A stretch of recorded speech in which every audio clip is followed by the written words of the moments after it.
மாண்புமிகு தமிழக முதல்வர் டாக்டர் புரட்சி தலைவரின் ரத்தத்தின் ரத்தமான உடன்பிறப்புகளை, 5 கோடி தமிழ் மக்களின் உள்ளங்களை கொள்ளை கொண்ட ஒப்பற்ற தலைவர் நம் தலைவர். ஆம், அவரை புரட்சி தலைவர் என்பார், பொன்மான செம்மர் என்பார், எங்களின் தங்கம் என்பார், ஏழைகள் தெய்வம் என்பார், அள்ளி கொடுத்த வள்ளல் என்பார், அண்ணாவின் இதயக்கரி என்பார், மக்களின் திலகம் என்பார், மகுடம் தரிக்காத மன்னர் என்பார். இப்படி உள்ளம் உருக உருக, அன்பு வெள்ளம் பெருக பெருக, எல்லோராலும் பாராட்டப்பட்ட என் பாட்டுக்கு தலைவன், இந்த நாட்டுக்கு முதல்வன், சத்தியத்தாயின் புதல்வன், தருமத்தின் துணைவன், குண்டுக்கும் தன் தொண்டையில் குடியிருக்க இடம் கொடுத்த கோமான்.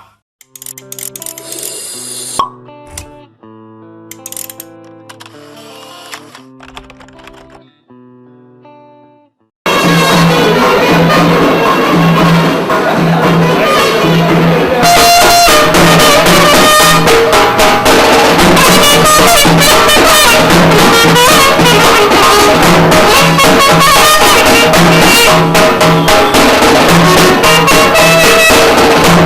be right back.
கைப்பிடித்த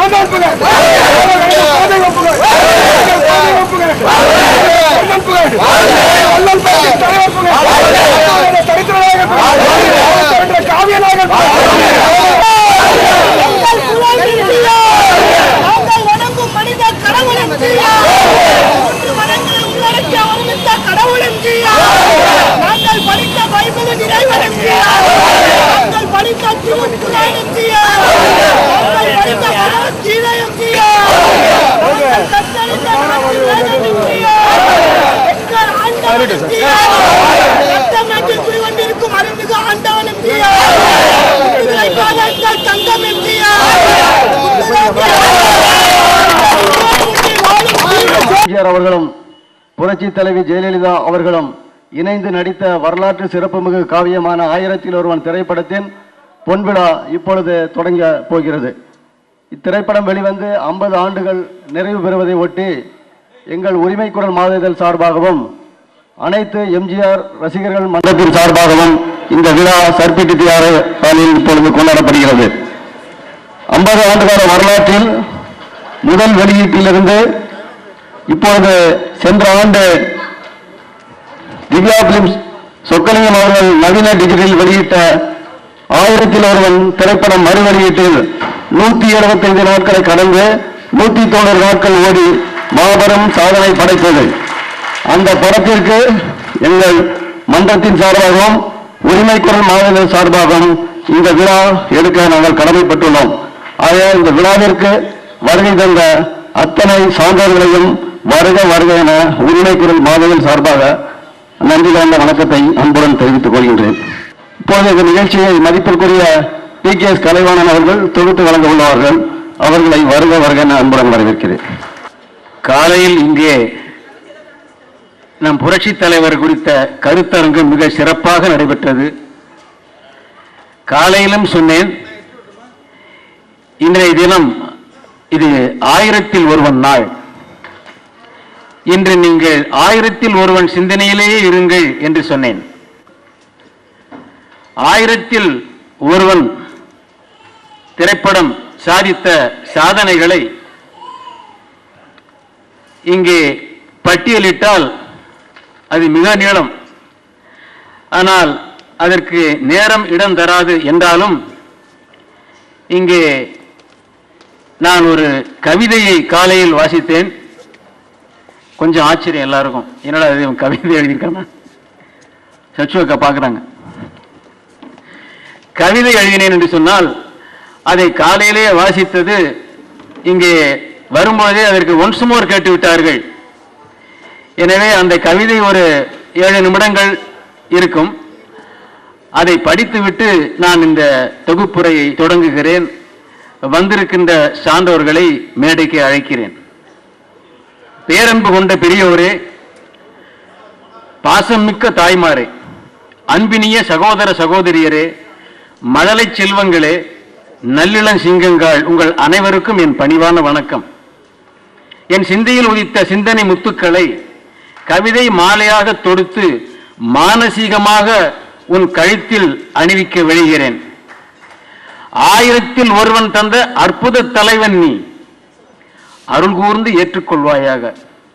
இது முழு கவிதை இல்லை என்றாலும் இது ஒரு புது கவிதை தான். ஆம், உள்ளத்தில் இருக்கும் உணர்வுகளின் வெளிச்சப்பாடு. 1001 கண்ட பொன்விழா ஆண்டு இது. பாயிரம் பாட வந்த நான் பணிவுடனே பாடுகின்றேன். ஆம், பொன்மனச்செம்மலின் பொன்னிகர் படமாம் 1000ல் ஒருவன் காணும் அற்புத திருவிழா, ஆனந்த பெருவிழா, 50 ஆண்டு நிறைவு விழா. 1000ல் ஒருவனுக்கு வயது 50 நம்ப முடியவில்லை என்னால். ஆண்டுகள் அனைத்தும் மின்னல் வேகத்தில் கடந்து விட்டன. 1000ல் ஒருவன் தந்ததால் நீ 1000ல் ஒருவனா? இல்லவே இல்லை. வாழ்ந்தவர் கோடி, மறைந்தவர் கோடி, மக்கள் மனதில் நின்றவர் யார் என்று பாடினாய் அல்லவா? அப்படி கோடியில் ஒருவன் அல்லவா நீ? பல கோடி மக்களின் இதயங்களில் இதயக்கனியாய், இதய தெய்வமாய், அவர்களின் இதய சிம்மாசனத்தில் வீற்றிருக்கும் இனியவன் அல்லவா நீ? உன் புகழ் பாட ஒரு நாள் போதுமா, இன்றொரு நாள் போதுமா, நான் பாட இன்றொரு நாள் போதுமா? போதாதல்லவா? ஒரு யுகம் அல்லவா வேண்டும்? எத்தனை வேடங்கள், எத்தனை படங்கள், அத்தனையும் படங்களா? இல்லவே இல்லை, பாடங்கள் என்றல்லவா நாங்கள் ஏற்றுக்கொண்டிருக்கிறோம். இப்படி படங்கள் தோறும் நீ பாடங்கள் நல்கியதாய் நீ எங்களுக்கு வாத்தியாரானாய். ஆம், வாங்கையா வாத்தியார் ஐயா, வரவேற்க வந்தோம் ஐயா என்றும் உன்னை பாடி மகிழ்ந்தோம். ஏன்? நீ மட்டுமே இப்பாடங்களை வழங்கினாய். அதனால் நாட்டு மக்கள் பயன் பெற்றனர். வேறு யார் இதனை வழங்க இயலும்? வழங்கினாலும் ஏற்றுக்கொள்வார்களா? வேறு யாரும் வாத்தியாராக இருக்க முடியுமா? முடியாது. காரணம், உனக்கு மட்டுமே அத்தகுதி இருந்தது. அதை யாரும் மறுக்க முடியாது. ஏன்? உன்னிடம் இருந்தது என்ன? அன்பு, பண்பு, கனிவு, அறிவு, அரவணைப்பு, அஞ்சாமை, ஆற்றல், ஈகை, எல்லாவற்றுக்கு மேல் ஓர் ஆளுமை என்று அனைத்தும் உன்னிடம் குடிபுகுந்ததனால் தான் இந்நாட்டையே ஆளும் பொறுப்பும் உன்னிடமே வந்தது. அதுவே யாம் பெற்ற பேரு என்று எண்ணி மகிழ்ந்தோம். சிரித்து சிரித்து என்னை சிறையில் இட்டாய் என்று நீ பாடினாய். ஆனால் உன் புன்சிரிப்போடு எங்கள் இதய சிறைக்குள் புகுந்து விட்டாய். அங்கே சிரிப்பவர்கள் சிரிக்கட்டும், அது ஆணவ சிரிப்பு. இங்கு நீ சிரிக்கும் புன் சிரிப்போ ஆனந்த சிரிப்பு என்றும் பாடியிருக்கிறாய். ஆம், உன் சிரித்த முகம் இன்றும் எங்களுக்கு ஆனந்தம் தருகிறது, ஆறுதல் தருகிறது. அதிலும் மழலை செல்வங்களோடு நீ சிரித்துக் கொண்டே பாடும் அந்த அழகை வர்ணிக்க வார்த்தைகளே இல்லை. தங்களை மறந்து அம்மழலைகள் உன்னுடன் ஐக்கியமாகிவிட்ட காட்சியை நாங்கள் உலகம் சுற்றும் வாலிபன் திரைப்படத்தில் பார்க்கவில்லையா? சிரித்து வாழ வேண்டும், பிறர் சிரிக்க வாழ்ந்திடாதே. உழைத்து வாழ வேண்டும், பிறர் உழைப்பில் வாழ்ந்திடாதே. சிரித்து வாழ வேண்டும், பிறர் சிரிக்க வாழ்ந்திடாதே என்று பாடினாய். இப்படி உன் படத்திலிருந்து நாங்கள் பெறாத பாடங்களே இல்லை என்று சொல்லலாம். எனினும் 1000ல் ஒருவனிலும் பல பாடங்களை சொல்லி இருக்கிறாய் அல்லவா? ஆம், பெண் அடிமை கூடாது என்றாய், பெண்ணை அடிமைப்படுத்துவது தவறு என்றாய், அந்த பெண்மையை போற்றுகிறாய். அதைத்தானே பெண்மை வாழ்கவென்று கூத்திடுவோமடா என்று பாடினான் மகாகவி பாரதி. அப்படியும் பெண்மையை அடிமைப்படுத்தி ஆட்கொள்ள நினைப்பவனை உன் வீரத்தால் வெற்றி கொள்கிறாய். அவனை திருத்தி அவன் நாட்டையும் அவனிடமே தருகிறாய். எத்தகைய உயர்ந்த பண்பு இது இல்லையா? அனைவரும் ஒன்றுபட்டால் இழந்த நாட்டை மீட்டு விடலாம் என்று 1000ல் ஒருவனில் நீ நாட்டை மீட்கும் காட்சியை கண்ணார கண்டோம். கொடுங்கோல் ஆட்சி தவறு என்று சுட்டிக்காட்டுகிறாய். அந்த ஆட்சியை ஒடுக்குகிறாய். அதற்காக அம்மன்னனை ஒழித்து விடக்கூடாது என்று அவனையும் காப்பாற்றி அரவணைத்து அவனை திருத்தி மீண்டும் அவனிடமே ஆட்சி பொறுப்பினை வழங்கும் உன் அன்பின் உச்ச நிலையை, தியாகத்தன்மையை படத்தில் கண்டு பிரமித்து போனோம். பெண்மைக்கு ஒரு துன்பம் வருகிறது என்றால் பொறுப்பாயா நீ? அதனை துடைக்க பொங்கி எழுவாய் அல்லவா? உன்னை விரும்பிய பெண்ணை நீ காப்பாற்றி அவள் காதலுக்கு மதிப்பு கொடுத்து பிறகு மனம் புரிந்த பிறகுதான் அந்த நாட்டை விட்டு அவளை நாம் தன்னுடன் கொண்டு செல்ல வேண்டும் என்று நீ காட்டிய அந்த கண்ணியத்தை வேறு எந்த படத்திலும் நாங்கள் காண முடியாது. அதைத்தானே நிரந்தரமாக நீ ஆட்சிப்படத்தில் வந்த பிறகும் செய்து காட்டினாய். கல்யாணம் தான் கட்டிக்கிட்டு ஓடி போலாமா, இல்ல ஓடி போய் கல்யாணம் தான் கட்டிக்கலாமா என்று பாடிக்கொண்டிருக்கும் காலம் அல்லவா இது? நீ ரெடி, நான் ரெடி, இவையெல்லாம் பாடல்கள். ஆனால் இப்பொழுதுதானே 1000ல் ஒருவன் போன்ற திரைப்படங்கள் எங்களுக்கு வேண்டும். ஏங்குகிறேன் நான், என்ன செய்ய இயலும்? நீ தந்த பாடத்தை சொல்வதற்கு யார் இருக்கிறார்கள்? அதனால் தான் இப்போது திரையிட்டாலும் 1000ல் ஒருவனுக்குத்தான் வெற்றி. ஆம், வெற்றி மீது வெற்றி வந்து என்னை சேரும், அதை வாங்கி தந்த பெருமை எல்லாம் உன்னை சேரும் என்று உன் தாயை போற்றி அத்துடன் எங்களையும் பார்த்து நீ பாடும் அந்த பாட்டின் அழகை, நீ வாழ்த்தும் அந்த அழகை பார்க்க காண கண்கோடி வேண்டும். நாங்கள் கொடுத்து வைத்தவர்கள் அல்லவா? நாங்கள் எதனை சொல்ல இயலும்? ஏன் என்ற கேள்வி இங்கு கேட்காமல் வாழ்க்கை இல்லை. நான் என்ற மனிதன் இங்கு அப்புறம் மனிதன் வாழ்ந்ததில்லை, நான் என்ற எண்ணம் கொண்ட மனிதன் வாழ்ந்ததில்லை என்று உரிமை குரல் கொடுத்தாய். அனைவரும் சமம் என்றாய். நாட்டை மீட்க போராடினாய். அதோ அந்த பறவை போல வாழ வேண்டும், இதோ இந்த அலைகள் போல ஆட வேண்டும். ஒரே வானிலே ஒரே மண்ணிலே, ஒரே வானிலே ஒரே மண்ணிலே ஒரே கீதம், உரிமை கீதம் பாடுவோம் என்று எங்களை உரிமை கீதம் இசைக்க செய்தாய். தனி ஒரு மனிதனின் உரிமையை காப்பாற்றினாய். ஓடும் மேகங்களே ஒரு சொல் கேளீரோ, ஆடும் மனதினிலே ஆறுதல் தாரீரோ, ஆடும் மனதினிலே ஆறுதல் தாரீரோ என்று நீ பாடிச் சென்றாய். ஆனால் நீ இல்லாமல் ஆடும் எங்கள் மனதுக்கு யார் ஆறுதல் தர முடியும்? ஆடாமல் ஆடுகிறேன், பாடாமல் பாடுகிறேன், ஆண்டவனை தேடுகிறேன் வா என்று கதையின் நாயகி பாடுவார். அதை போல எங்களை ஆண்டவராகிய உன்னை தேடி அழைக்கிறோம். மீண்டும் நீ இங்கு வர வேண்டும், நீ இங்கு அவதாரம் செய்ய வேண்டும், எங்கள் முன் நடமாட வேண்டும், எங்களுக்கு வழிகாட்ட வேண்டும் என்பதே எங்கள் பிரார்த்தனையாக இங்கே அமைகிறது என்று சொல்லி, இங்கே அவ்வப்பொழுது இடையிடையே 1000ல் ஒருவன் தொழில்நுட்பம் மற்றும் இயக்கம் குறித்தும் மற்ற சிறப்புகள் குறித்தும் அவ்வப்பொழுது கூறுவேன். எனவே அவர் புகழை பாட 1 ஆண்டு போதாது, 2 ஆண்டு போதாது, ஒரு யுகம்தான் வேண்டும். அந்த அளவுக்கு வாழ்க்கை சிறப்பினை பெற்றவர் அவர்கள். நம் காலத்தில் நாம் புரட்சி தலைவரோடு வாழ்ந்தோம், அவரை நேரில் கண்டு தரிசித்தோம், அவரிடம் கைகுலுக்கினோம், அவரிடம் நன்கு பழகினோம் என்ற அந்த பெருமையே நமக்கு போதும். இது நம் சந்ததிகளுக்கு இல்லை என்பதை மறவாதீர்கள். அவர்கள் படங்களில் தான் பார்த்து கொண்டிருக்கிறார்கள்.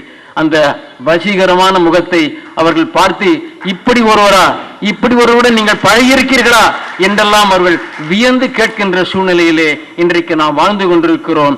எம்ஜிஆர் என்ற அந்த 3 மந்திர எழுத்துக்களில் என்ன இருக்கிறது? M stands for majesty, G stands for great, R stands for ruling என்று அந்த எம்ஜிஆர் என்பதில் அவர் ஒரு மெஜஸ்டிக் கிரேட் ரூலர் என்ற நிலையிலே அந்த எழுத்துக்கு பெருமை சேர்த்தார். ஏன் தமிழில் வடநாட்டிலே ஜி என்று சொன்னால் மரியாதைக்குரிய எழுத்து. எம்ஜி, அவர் எம்ஜி யார்?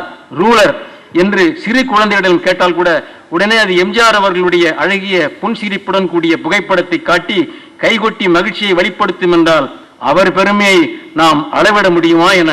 எனவே இங்கே வருகை தந்திருக்கும் நீங்கள் அனைவரும் அவருடைய ரசிகர்கள் மட்டும்தானா? அவருடைய பாடல்களை கேட்டு செவி இன்பம் பெறுபவர்களா நீங்கள்?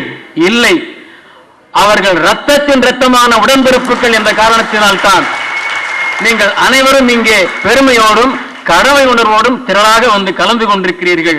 எனவே இந்த ஒப்பற்ற விழாவிலே இங்கே தொகுப்பறை நான் வழங்க பணித்ததும் மானசீகமாக அவர்தான். என்னமோ தெரியவில்லை, இன்று இந்த விழாவில் கலந்து கொள்ள வேண்டும் என்ற சூழ்நிலையில் நேற்று இரவு படுத்ததனாலோ என்னமோ விடியற் காலையில் நான் கண்ட கனவு புரட்சி தலைவர் அவர்களோடு ஒன்றாக அமர்ந்து உணவு உண்ணும் ஒரு கனவை நான் கண்டேன்.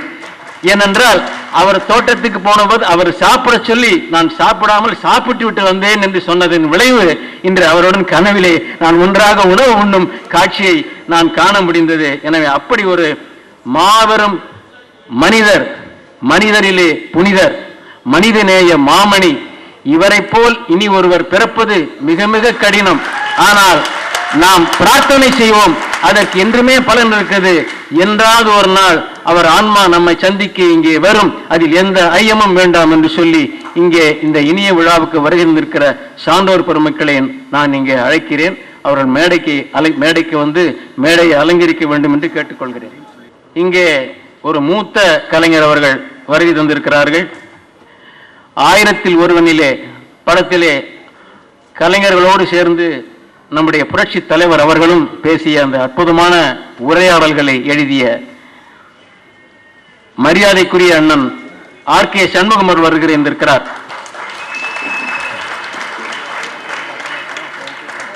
அவரே சண்முகம், என் தந்தையாரும் சண்முகம்.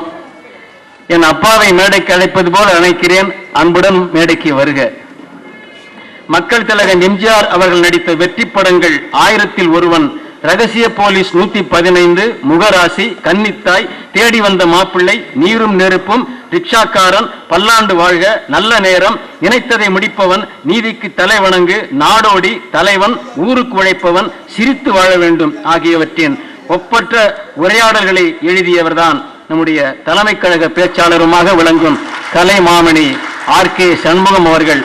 அத்தனையும் பாடங்கள் தான், நமக்கு படங்கள் அல்ல, அவை அனைத்தும் நமக்கு பாடங்களாக விளங்கியவை. ஒப்பற்ற இந்த படங்களுக்கு உரையாடல் எழுதிய ஆர்.கே. சண்முகம் அவர்கள். கூடியிருக்கிற அத்தனை பேரோட நான் தான் மிக மிக இளைஞன்.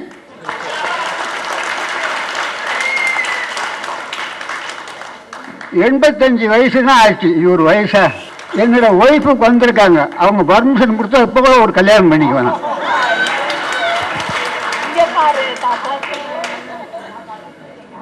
சும்மா விளையாட்டுக்கு சொன்னேன், வீட்டுக்கு போய் என்ன பாடுபடுத்த போறாங்க பாருங்க. எல்லாரும் சொல்றாங்க எம்ஜிஆர் செத்து போயிட்டாருன்ட்டு. சாகவே இல்லை, அவருக்கு சாகவே தெரியலையா? எம்ஜிஆருக்கு செத்து போக தெரியாது, உயிரோட தான் இருக்காரு. இங்க இருக்கிற அத்தனை பேர் முகத்தையும் நான் ஒவ்வொரு எம்ஜிஆரை பார்க்கிறேன். அந்த புண்ணியவங்க கூட 25 வருஷ காலம் நான் வாழ்ந்தவன். மற்றவங்க மாதிரி பயந்துக்கிட்டு வாழல, அவர் கூடவே அரட்டை அடிக்கிற அளவுக்கு நான் வாழ்ந்தவன். அவருக்கு பக்கத்தில் உட்கார்ந்து ஒரு 100 தடவையாவது சாப்பிட்டுருப்பேன். சாப்பாடு அப்படி இப்படி சாப்பாடு இல்லது. ராமாபுரம் தோட்டத்துக்கு போகணும், வெளிநாட்டிலேருந்து எவ்வளோச்சும் கொடுத்தோம் வந்தான்னு வைங்க. தமிழ்நாட்டுக்கு வந்து பார்க்கணும் அப்படின்னா வடநாட்டில் தாஜ்மஹாலை பாரு, தமிழ்நாட்டுக்கு கொஞ்சம் எம்ஜிஆர் வீட்டுக்கு போய் ஒரு வேளை சாப்பிடு. சாப்பாடுன்னா அதுக்கு வந்து சொல்றதுக்கு வார்த்தையே இல்லைங்க. நான்வெஜ் ஆகட்டும் வெஜ் ஆகட்டும் எல்லாமே சூப்பராக இருக்கும். இப்போ சூப்பர்னு யாரும் பதிலே சொல்றாங்க, அப்படிதான் சூப்பர். எம்ஜிஆர் நம்மளை விட இளைஞர், வயசானவர் கிடையாது. எம்ஜிஆர் தான் சூப்பர் ஸ்டார், என்னைக்குமே சூப்பர் ஸ்டார் எம்ஜிஆர். கண்ணங்கரையில் இருக்கிறவனா சூப்பர் ஸ்டார் அல்ல. சும்மா செக்கச்சது தக்காளி பழம் மாதிரி பாருங்க எம்ஜிஆர். ஆம்பளைக்கு ஆம்பளை பார்த்து ஆசைப்படுற ஆணவகம் எம்ஜிஆர்.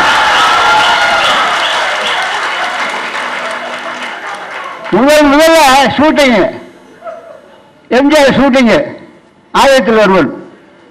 அந்த படத்தினுடைய பேரை வச்சதுன்னு நான் தான். 1000ல் ஒருவனுக்கு பேரு நான் தான் வச்சேன். எம்ஜிஆர் செட்டுக்கு வர போறாரு. அது வரைக்கும் நான் சிவாஜி கணேசன் படத்திலேயே ஒர்க் பண்ணிட்டு இருந்தேன். வீரபாண்டிய கட்டபொம்மன், கப்பல் ஒட்டிய தமிழன், கர்ணன், இப்படி பிரமாதமான படங்களே அசிஸ்டன்ட் டைரக்டரா இருந்தேன். எதுல அசிஸ்டன்ட் டைரக்டரா இருந்தேன் பிஆர் பந்துல் கிட்ட. ஒரே முல்லை பிஆர் பந்துல் அவர் மட்டும்தான். எம்ஜிஆர் வரலாறு கெட்டது. அவரை பற்றி நெகட்டிவாக ஐயோ எம்ஜிஆர் கெட்டு வருவது, தோல்ல கை போட்டு அழுத்திட்டு வருவது, இப்படியாவது இருந்தாங்க. எனக்கு பயம். என்னடா ஒரு அழகான ஒவ்வொரு துறைக்கு ஒரு கொடூரமான ஒரு ராட்சசான பண்ணா அப்படின்னு சந்தேகம். சரி என்ன ஆனாலும் ஆகட்டும், நான் ஒரு உருவப்பட்டேன். பெரிய நாஸ்திகன் வந்து ஆசிரியர் நான் விஜயாசிரியோட முதல் நாள் ஷூட்டிங்கு பக்கத்தில் வடவண்ணி ஆண்டவர் கோயில் நேராக போனோம். நிறைய விபூதி பூசிக்கிட்டு விபூதி பூசினா அவருக்கு பிடிக்காதுன்னா பார்த்து முருகனா எம்ஜிஆர் பார்த்துருவோம் அப்படின்னு சொல்லி நெத்தி நிறையா ஒரு கோட்டு இல்லை 3 கோட்டில் அடித்தேன். வயிற்றுல தான் அடிக்கக்கூடாது தவிர தண்ணி நெத்தியை அடித்தேன். பார்த்துக்கிட்டேன் கண்ணாடியில். எம்ஜிஆர் பார்க்கட்டும் என்னெல்லாம் சொல்கிறாருன்னு பார்த்துருவோம். நீ சரிதான் போன செட்டுக்கு போனால் எல்லாம் உட்காந்துருக்காங்க. எம்ஜிஆர் வரப்போறாரு, 10 நிமிஷம் வரப்போறாரு. அது வரைக்கும் இந்த பேர் தீர்மானம் பண்ணாங்க. இந்த படத்துக்கு கதையே இருக்கியா, எம்ஜிஆர் வரப்போறாரு, பேர் வேணும், என்ன பண்றது? எங்க முதலாளி பிஆர் பந்துலு எனக்கு அது வரைக்கும் எம்ஜிஆர் பற்றி கேள்விப்பட்டதில் கடைசி நிமிஷத்தில் கூட டைலாக் ரைட்டர் மாற்றுவார்கள் அப்படின்னு கேள்விப்பட்டிருக்கேன். எனக்கு எப்படி இருக்கும்? வயிற்று என்னென்னமோ பண்ணுது. அப்படி நான் உட்கார்ந்து ரொம்ப சோகமாக உட்காந்துருக்கேன். பந்துல என்னையே பார்த்துட்டு இருந்தாரு. ஒவ்வொருத்தரும் ஒவ்வொரு டைட்டில் சொல்லுங்கப்பா. யாரோ என்னென்னமோ டைட்டில்லாம் சொன்னாங்க. நான் ரொம்ப சோகமாக இருந்தேன்னு சண்முகம் ஏன்ப்பா சோகமாக இருக்க? நீ தான் இந்த படத்துக்கு டைலாகு, எதனால நீ சோகமாக இருக்க? இந்த படத்துக்கு ஒரு நீ டைலாக் ரைட்டர் இருக்கிற முறையில் ஒரு நல்ல டைட்டில் சொல்லுவா. 1000 ஒருவன் அப்படின்னா நெஞ்ச நின்று தெரியுது. இது டைட்டில் அப்படின்னு சொல்லி சுப்பிரமணியன் கூப்பிட்டாரு, ப்ரொடக்ஷன் மேனேஜர். நேர ஃபிலிம் சேம்பர் போ, 1000 ஒருவன் அப்படிங்கிற டைட்டில் ரிஜிஸ்டர் பண்ணு. ரிஜிஸ்டர் பண்ணிட்டு வந்து இடையில யார்ட்டையும் சொல்லாத, சொல்லிடுவோம், சொல்ல முடியாது. இப்படிப்பட்ட புத்திசாலி அசிஸ்டன்ட் டைரக்டர் எனக்கு இப்போ எனக்கு கிடைச்சது கிடையாது. இவ்வளவு நாள் சம்பவங்கள் அந்த பெருமை எனக்கு எனக்கே தெரியல, இப்பதான் தெரியுது. 1000 ஒருவன் நல்ல டைட்டில் போ அப்படின்னாரு. எம்ஜிஆர் அப்பதான் கார்ல இருந்து இறங்குறாரு. செட்டில் வந்து அப்படி கீழே இறங்கி இடுப்புல கையை வச்சுட்டு நிற்கிறாரு. ஆஹா, பார்த்தேன், கண்கொள்ளா காட்சியா இருந்தது. ஆம்பளைன்னா ஆம்பளை இப்படியெல்லாம் இருக்கணும். நம்மளே மூஞ்சி ஒரு மாதிரி ஒரு மூஞ்சி நமக்கு அப்படின்னு சொல்லிட்டு என்னையெல்லாம் தாழ்த்திக்கிட்டு வந்துட்டாரு. கொஞ்சம் மனசுக்குள்ள ஒரு நடுக்கம் தான், எப்படியோ இருப்பாரு. ஏன்னா ஆண்டியாக நான் இது பண்ணுங்க, வாங்க பிரதர் அப்படின்னு முதலாளி சிவாஜி கணேசன் பிரதர் இருந்தாரு. அதனால இவரையும் கொடுத்தாரு. போன மாலையை போட்டாரு எங்க முதலாளி. கை தட்டினாங்க. நான் டைலாக் கோயில கக்கத்தில் வச்சுக்கிட்டு பதிலாடு மாதிரி நின்றுகிட்டு இருக்கேன். எந்த நேரத்தில் எம்ஜிஆர் நான் தோல்ல கை போட்ட மாதிரி கைத்தில் கை போடுவாரோ அப்படிங்கிற பயம். அப்போ அவர் கேட்ட முதல் வார்த்தை என்ன தெரியுமா? ஏன்னா பந்துல் சார் பார்த்து கேட்கிறாரு, ஏன்னா இந்த படத்துக்கு யாருன்னு டைலாக் எப்படி இருக்கும் எனக்கு?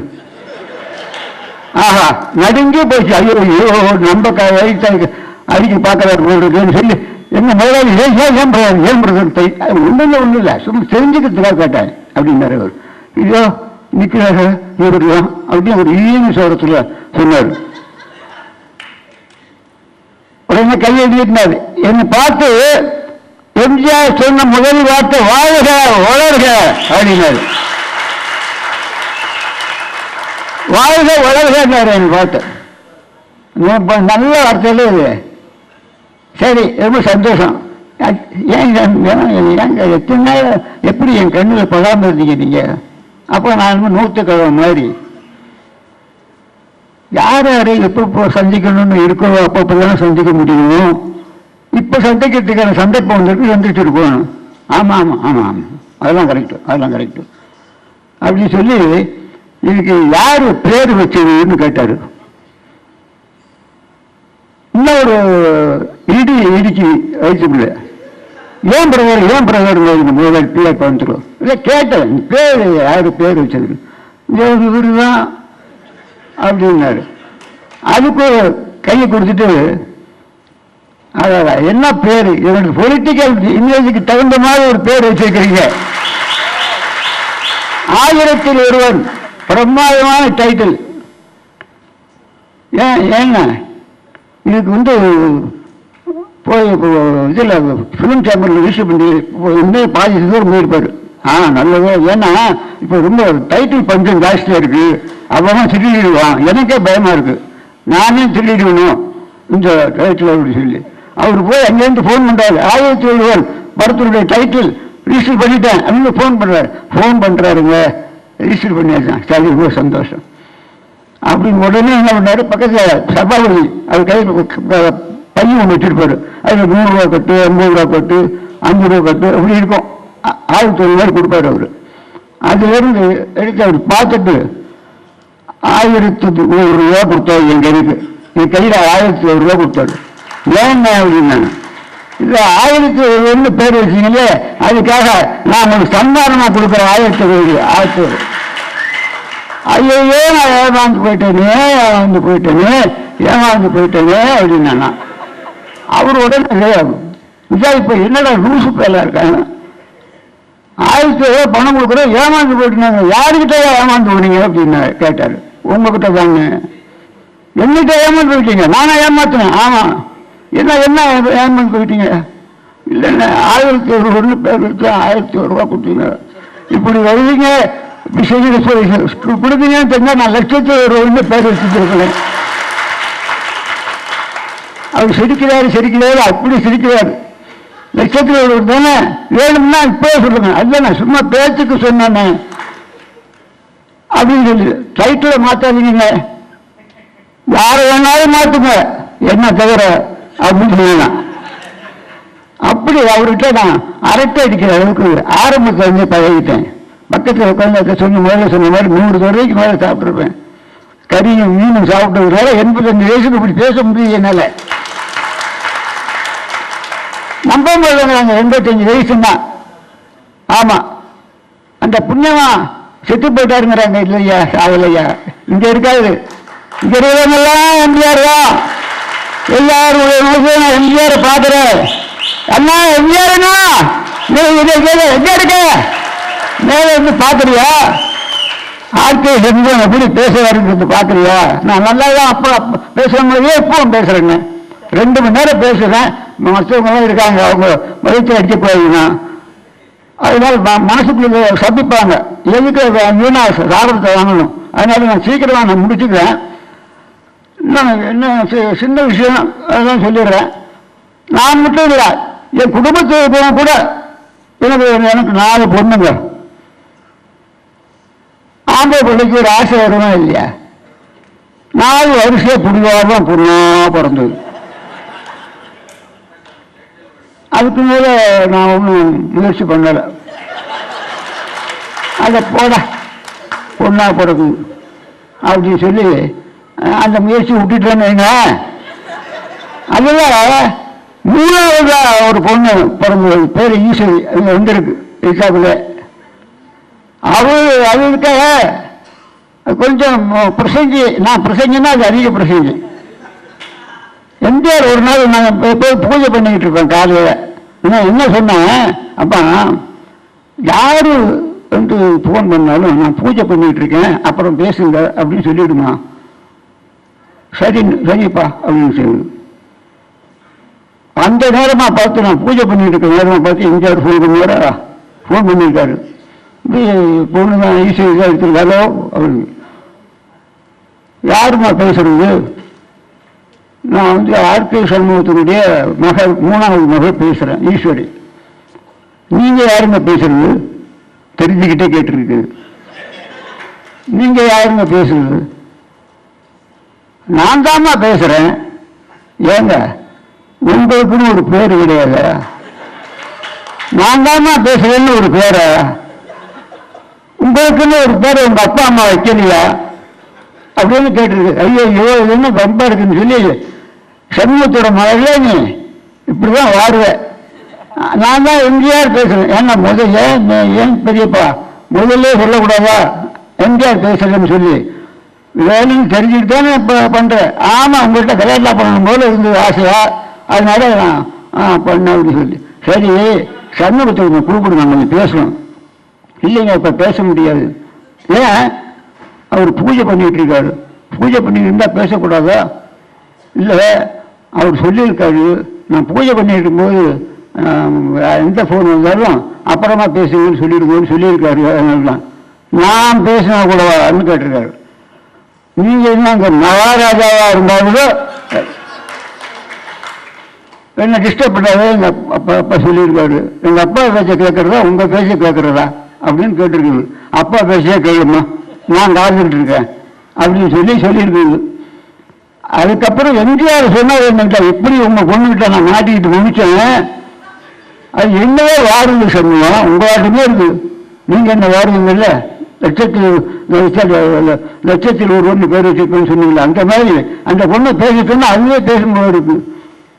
அது அரசியலுக்கு கொஞ்சம் ரொம்ப ஷைன் பண்ணும். வேணாம், அரசியல் வேண்டாம், என் பொண்ணு அரசியலுக்கு வர வேண்டாம் அப்படின்னு சொல்லிட்டேன். அடுத்தது என்னது, இது வந்து பெரிய சக்கரபாணியோட பேரை நடத்துறாரு. அவர் பேர் என்ன, பிரதீப் நடத்துறாருன்னு சொன்னாங்க. சக்கரபாணி அண்ணாங்களும் நான் அரட்டை அடிக்கிற அளவுக்கு பழகினேன். இப்போ அவரோட மகன் கூட இல்லை, அவரோட பேரனுடைய விழா நடத்துவாரு. நான் இப்படி பேசுறேன். நான் இப்ப ஆண்டவனை வேண்டிக்கிறது என்ன, இந்த பேரனுக்கு பேரை ஒருத்தன் வந்தானா அப்பவும் நான் பேசணும் அப்படின்னு ஒரு ஆசைங்க நிறைவேறணும் நான் நினைக்கிறேன். எம்ஜிஆர் தெய்வமா இருந்து என்னுடைய ஆசையை நிறைவேற்றிக்கணும்னு நான் ரொம்ப விரும்புகிறேன். இன்னும் நிறைய பேச வேண்டியிருக்கு. கடைசியா பாட்டு ஒன்று வருவேன். அவங்க எம்ஜிஆர் வந்து மருத்துவ தொழிலுக்கு நான் போகிறேன், எனக்கு ராஜாங்கமே வேணும்னு சொல்லிட்டு போவார். அப்போ அதுக்கு முன்னே நாங்கள் நம்பியாரும் எம்ஜிஆரும் அந்த டெக்கஃபார் 2 பேருக்கு ஒரு பாதப்பிரதிவாதம் ஒன்று வரும். அதை முதல்ல எழுதி அனுப்பிச்சிட்டேன். கட் பண்ணுறதுனா கட் பண்ணிடுன்னு சொல்லி இவர் படிச்சிருக்காரு. என்ன அது வசனம், மதம் கொண்ட யானை என்ன செய்யும் தெரியுமா அவர் கேட்பாரு. சிவன் கொண்ட சிங்கத்திடம் தோற்று ஓடும், தோல்வியை அறியாதவன் நான், தோல்வியை எதிர்க்கு பரிசளித்தே பழகியவன் நான்.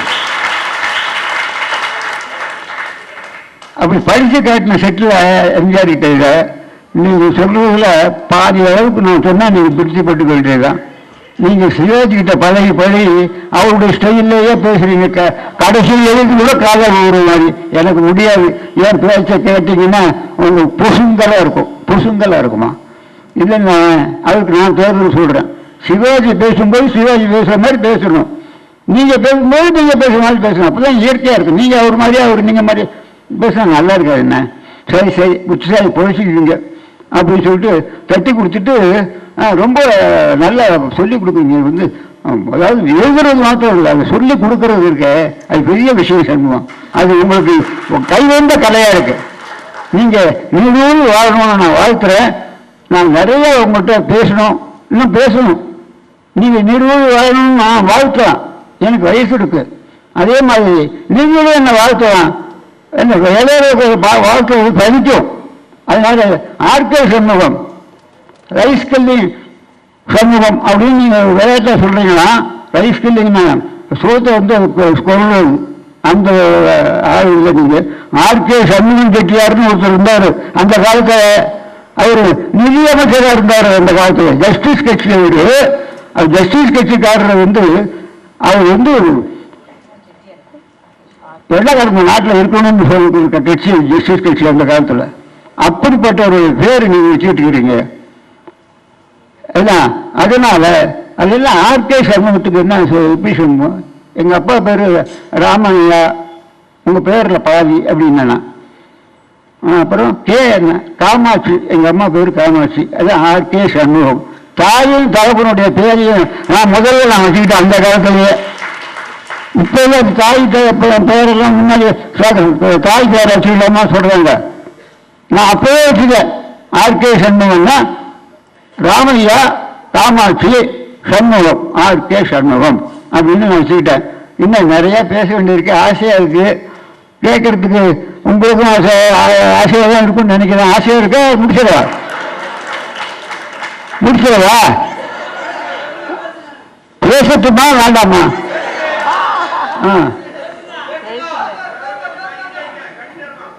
பாதியா ஒரே குழப்பமா இருக்குங்களா எனக்கு. நீங்க பேசணும்னு சொல்றீங்களா வேண்டாம்னு சொல்றீங்களா? பேசணும்னு சொல்றீங்க. நிஜமா? சத்தியமா? என்ன சொல்றது? இதுக்கு மேல நான் என்னத்த பண்றது? எங்க எய்தாப்புல உட்காந்துட்டு எங்க சம்சாரமும் என்னுடைய மகள் அந்த ஈஸ்வரி வந்திருக்கு. எங்கேட்ல கிண்டல் பண்ணிச்சு, அதுவும் வந்திருக்கு. தொண்டை கட்டி போயிடுச்சு, கட்டி போயிடுற மாதிரி இருக்கு, சீக்கிரம் முடிச்சுட்டு புறப்பட்டு போகலாம் அப்படின்ட்டு சொல்லி, அதுக்காக அவங்க பேச்சையும் நான் கேட்கணும், உங்க முகத்தையும் நான் பார்க்கணும். அதனால இவ்வளவு நேரம் நான் உலகெல்லாம் கேட்டுக்கிட்டு கை தட்டி போனா போய் சிரிச்சு என்னை என்கரேஜ் பண்ண உங்களுக்கு அத்தனை பேருக்கும் மனமார்ந்த நன்றியையும் விசுவாசத்தையும் தெரிவித்துக் கொண்டு இதோடு முடித்துக் கொள்கிறேன். நன்றி.